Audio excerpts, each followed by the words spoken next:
Welcome back. You're still watching Power Breakfast right here on Citizen TV, and it's time to take a look at the headlines this morning. And we're very privileged to have Lydia Naneuntimama. Yes, my immediate left aspirant for the women representative seat for Narok County. Karibu sana. Asante sana. Next to her, Wangoi Ng'ang'a, aspirant for the women representative seat for Nairobi City. Karibu. Thank you. And we also do have Mombi Mongai, an aspirant for the MP of Githunguri constituency in Kiambu County. Thank you. Sana. Shukran.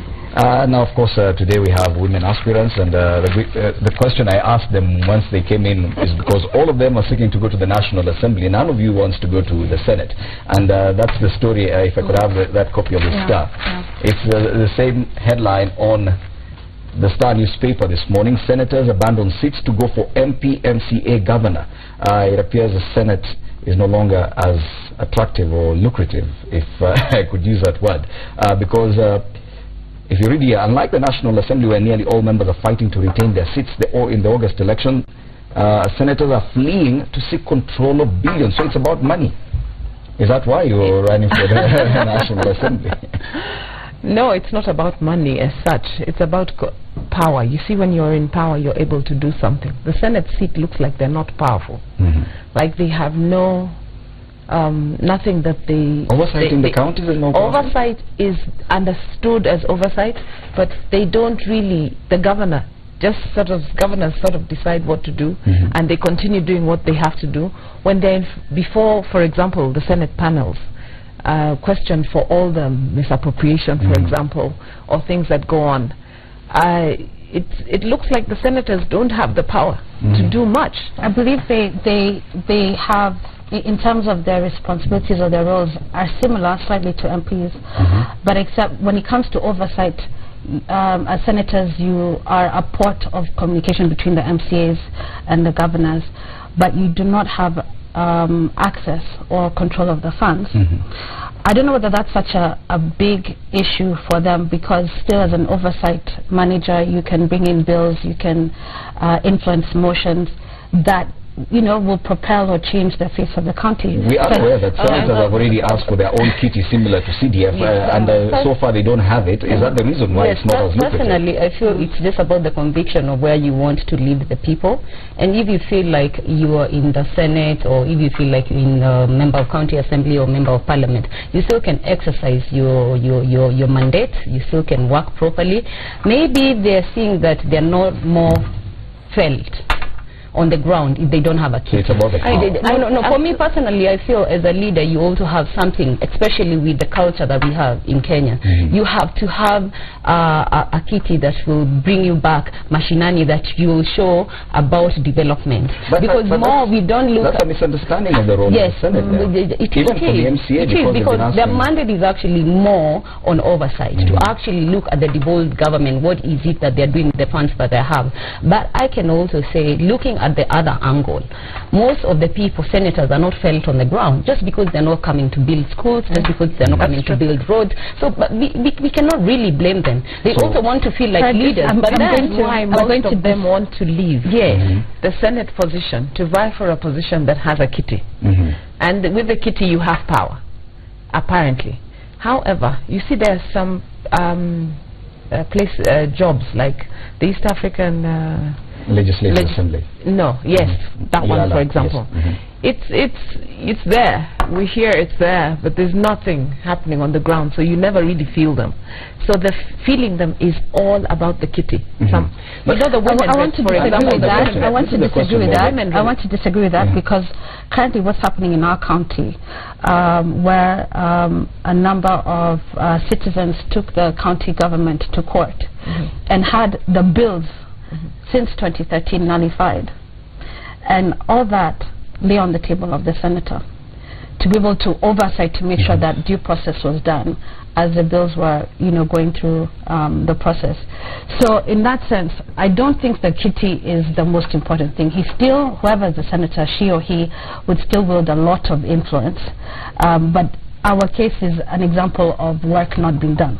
So I can still see why senators would want to move elsewhere, because it puts them at the forefront. Are you guys saying that people went to the Senate or sought positions in the Senate without really knowing what they were going to do? I think this was a starter job for everybody. It was a starter job for everybody. It was our first time to have governors, MCAs, women reps and all that. So this was our first couple of years to settle into the job. Unfortunately, even as citizens, it's our first time to understand what these roles are as devolved governments, what they require from us, and what the impact would be to us if we don't even participate in contributing, making sure that due processes, happens between all those different channels. So I know the next term, it will be a lot different. The senators will definitely know what their roles are, the same as MCAs and women reps. But Wango, even in Nairobi, this Senate seat is not even attracting that much. What I am trying to say here is, we also have to look at the fact that oversight also starts with the member of county assembly. So by the time we are getting, it's procedural. We cannot just go straight all the way to the Senate to do oversight while we have members of county assembly. So some of these cases never even get to reach the senators, because of course the members of county assembly first have to try and resolve these issues, then these issues can go directly to the Are you saying they don't have enough work? No. I'm not saying that there is no enough work, but what I am trying to say, as I said earlier, in every position that you are, you can actually make an impact there. First and foremost, would you, for example, go for the Senate seat? Personally, I feel that I need to represent the women and youth, and that is why I have a conviction that I want the seat of women rep. It depends with the kind of leadership that you want. I cannot be propelled to become a governor right now, because my issues right now, I want to address or to represent the people of Nairobi, especially the women and youth. It just depends with my calling. But also, if you look at the senators, these are people who've been put there to do an oversight over the devolved government. Previously, what we had is we were going through a transition from the previous kind of government to what we have right now. It was not easy. People were not aware of the mandate or what it entails to be a senator. But I think they've been in that house right now, and they feel they can make more impact if they're members of parliament or members of county assembly. It just how you look at it. Are we saying now we have a better understanding of the roles of a women representative as opposed to probably the senator? I think we have a better understanding of all the roles. I think all the roles, finally, the teething problems are over. With the teething problems over, the Senate position probably has lost its lure, because many people believed it was the upper house. Yes. And getting there, a lot of things were going through the National Assembly, and the Senate was not referred to. You know cases of where the senators had to say that we need to be involved in this issues. And I think that's where the problem has come in, because the Senate looks like it's got only to look after the county governments and have nothing to do with legislation. And some legislation that goes through the National Assembly, the Senate needs to be referred.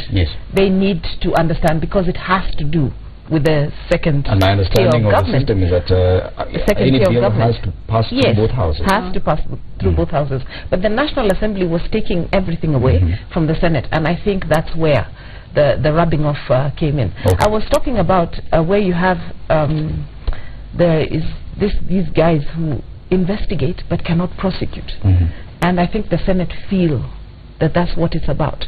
They're only kept, they're only there to discuss what has happened with the governors, but they have no way of dealing with that past.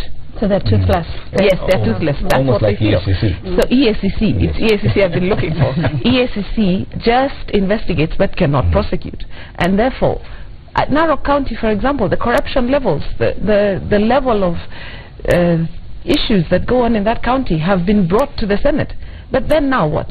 So now what? After the Senate. After that. Well, the individuals here who are currently senators but seeking to go elsewhere include Moses Wetangula, who is a Bungoma senator. He's now seeking to be probably a governor or presidential candidate. Siaya Senator James Orengo probably wants to be governor as well. Senator Martha Wangari wants to be MP.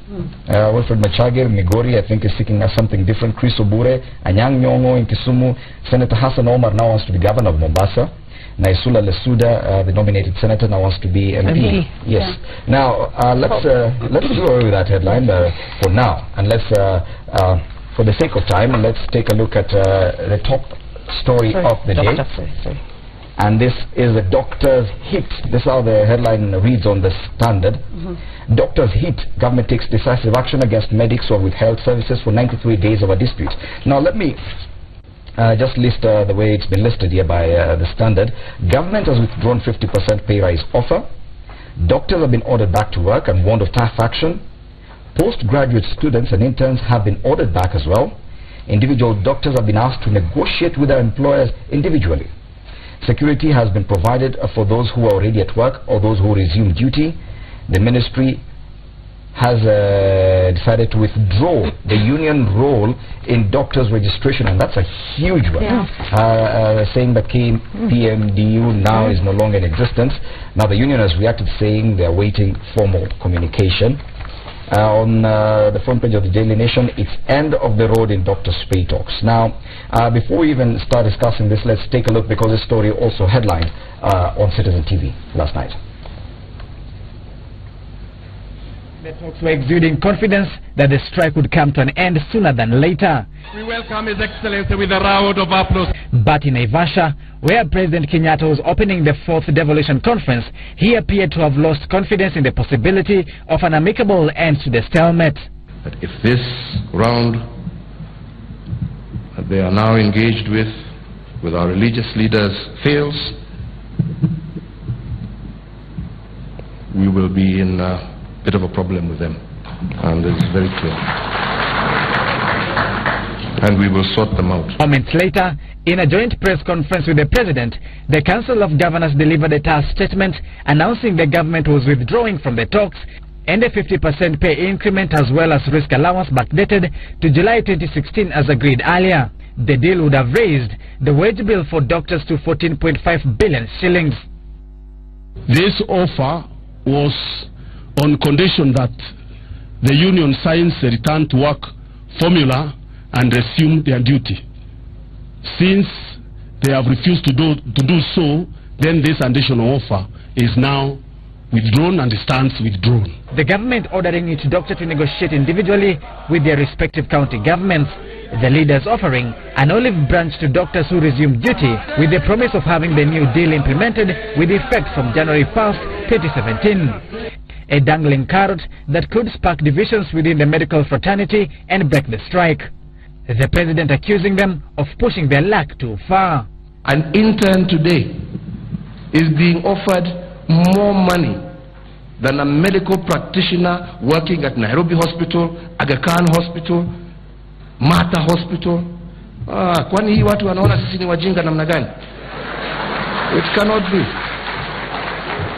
And only for working 2 hours a day in a government hospital, and then they run to do private practice in their clinics. And all other employers in the public health sector to continue and conclude disciplinary processes being undertaken as against absconding staff in order to facilitate filling of vacancies that may be left out as a result of the disciplinary action. It is understood that while the state insisted doctors should call off the strike before the deal struck with the mediators was signed, the doctors on the other hand wanted it inked fast. The back and forth serving as the breaking point before the government announced it had run out of patience. Asserting its authority, the state now plots to strip the doctors' union its role of certifying and registering medical practitioners. A mandate that will be given to the Ministry of Health even as the county governments start a disciplinary process for those still on strike. The government shall immediately review the registration and the certification procedures for medical practitioners and the role of KMPDU in that process, with the view of reverting that function back to the Ministry of Health. Wow, the president clearly acts. 93 days later, they were so close to signing. And the other story that was done by Jackie Maribe, even the union official was saying, yes, my pen is ready, I just need to sign it, the deal is there. Yes. They disagreed on a signature. Because the union officials were not ready to sign. They say the COG has to sign first. The COG says, as a sign of good faith, just sign it. Then we'll, surely, 93 days later, even divine intervention, we have to call the religious leaders. Then, at the end of the day, these are the headlines this morning. Yes. Yeah, I empathize with the doctors having the negotiations reneged 3 times. And I believe the main bone of contention is not so much the pay. That's one, that just takes care of one issue. But you could be paid millions, but if you are acting in a hospital that doesn't have adequate equipment, proper drugs, adequate working conditions, that pay is going to be very little comfort to you. And I'm also just considering like my county, where we have 1 doctor per 17,000. So we're overstretched. So I really empathize with these guys. I do not see it, and I see them coming back to the negotiating table. Yeah, because. But looking at the president, do you see them going back to the negotiating table? How do you force people to come back to work? This issue has got so many other issues, like within one problem. Like we have to bring all these problems together and look for an amicable solution, because you cannot just strictly say what the doctors are doing is right, because we have Kenyans who are dying in hospitals and they want to be attended to. And especially being a mother right now, I feel that these doctors really need to go back, work as they're negotiating. You cannot down your tools, especially when it comes to lives of people. And I'm also looking at other issues that the president brought up last night. He said yesterday, he said these doctors yet are getting paid so much and they're giving so little, especially when it comes to the hours they are giving to the hospitals, to the public hospitals. We cannot strictly say everybody is doing that, but there are issues that need to be addressed first and foremost before we get to a point where we are all agreeing that these doctors should get a pay rise. When we come to the fact that they're saying they can be working but they don't have the tools to work, or they don't have the medicine, they don't have the equipment, they don't have all those things. I believe first work with the little you have, then ask for more. But you cannot say I will not work at all because I don't have these materials I need to work. They've been talking about this since 2012. They've been talking about this with the doctors and going with the way they're feeling. And you know, they were saying they had a hashtag lipa kama tenda. You see, they needed to be paid just the way tenders were being paid. However, negotiating is an art, and you can only go so far. Now the negotiation has reached a level where, hey, I've given you so much, you give a little. So the doctors have not given, and that cannot happen in negotiation. They must give in to a little. They've taken the Hippocratic oath. They took the Hippocratic oath. And with that, they are responsible for the lives of human beings. Today, so many people are dying. We just read stories about how some lady couldn't even get to a hospital, and now she has a child in her house that she has to feed, to look after, because if this kid does not get any medical attention, she becomes violent and once, you know, causes a lot of problems in the home. With all this, the doctors, honestly, their Hippocratic oath must hold some responsibility. I